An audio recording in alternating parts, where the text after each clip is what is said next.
Now we see about Pseudomonas aeruginosa. Pseudomonas are gram-negative aerobic motile free-living bacterium. Size 0.5 to 0.8 micrometer. It will grow at 25 to 37 degrees Celsius, but it can grow even 42 degrees Celsius also. Most of the strains are motile by using single polar flagellum. Some strains have 2 or 3 flagellum. Maximum of the strain having single flagellum, some strain having 2 or 3 flagellum. The flagellum yield heat liable antigen H antigen. Antibody against this antigen H antigen used for their serological identification. So morphology, this one is a gram-negative obligate aerobic motile and free-living bacterium, size 0.5 to 0.8 micrometer, grow well in 25 to 37 degrees Celsius, even 42 degrees Celsius also. It have single flagellum, most of the strain having single flagellum, some having 2 or 3 flagellum. This flagella yield heat liable antigen. This antigen used for serological identification. Second one is pileapart. This one have antiphagocytic in nature and it is help for bacterial attachment. So it will promoting colonization. Second part is this one is the flagella. Second one is pileapart. It having antiphagocytic in nature. Flagella having heat liable antigen.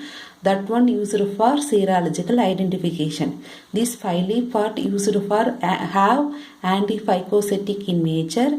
This one used for attachment. So it will promoting colonization. This one is resistant to high concentration of salt, dyes, weak antiseptic and many commonly used antibiotics. This organism is resistant high concentration of salt, dyes and weak antiseptic. Commonly used antibiotic also. Pseudomonas aeruginosa can produce a lot of antigen. Some of them are it have produced a lot of antigen. Examples endotoxin, hemolysin, leucocidin.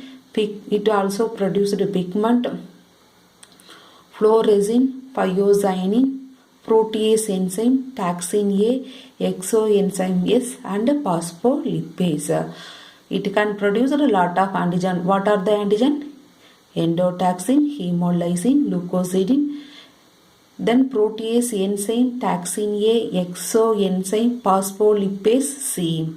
It also produced pigment, fluorescein and phycocyanin. Almost all strains of Pseudomonas aeruginosa are hemolytic on blood agar plate. Maximum of the strain are hemolytic in nature in blood agar medium. This hemolysin produced is a toxic to alveolar macrophages and play an important role in pulmonary infection. So this hemolysin is toxic to alveolar macrophages. It play an important role in pulmonary infection. In culture medium, for Pseudomonas identification, we are using different type of culture medium. First one is blood agar. It will produce the beta hemolytic colonies. Second one is nutrient agar. It will produce the sweetish odor, fruity odor. Then McConkey agar medium. Due to lack of lactose fermentation, it won't produce the pink color, it colorless colony only because lack of lactose fermentation. Then centromide agar, it will produce the greenish blue color colonies. So for culturing Pseudomonas aeruginosa, we are using different type of culture medium. Blood agar medium, it will produce the beta hemolytic colony. Nutrient agar, it will produce the fruity odor. McConkey agar medium, here lack of lactose fermentation, so colorless colony only. centromide agar, it will produce a greenish blue color colony. This Pseudomonas aeruginosa also produced pigment also. Biocyanin, bluish green color. Fluorescein, it will produce a greenish yellow color. Then biorubylin, it will produce a reddish brown color. Then biomelanin, it will produce brown to black color. So it will produce 4 different type of pigment. Biocyanin, bluish green. Fluorescein, greenish yellow. Rubizin produced reddish brown color. Biomelanin produced brown to black in color. Then clinical manifestation, it causes various type of infection. First one is infection on skin, skeletal tissue, burnout and surgical wound.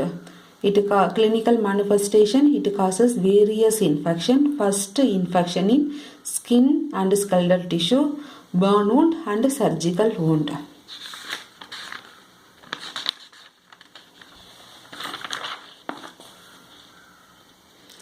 In respiratory tract, it will produce pneumonia and chronic infection in cystic fibrinosis patient. So in respiratory tract, it will cause pneumonia. Then it also affected CNS, endocarditis. It will affect heart and urinary tract and bacteremia. Bacteremia means this bacteria enter to the blood.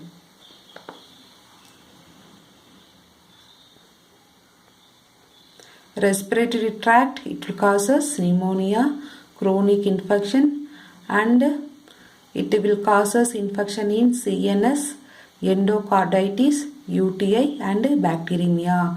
Most cystic fibrinosis patient ultimately die of localized Pseudomonas aeruginosa infection. So it will causes infection in a respiratory tract. It causes pneumonia and chronic infection in cystic fibrinosis. This patient ultimately die due to Pseudomonas infection.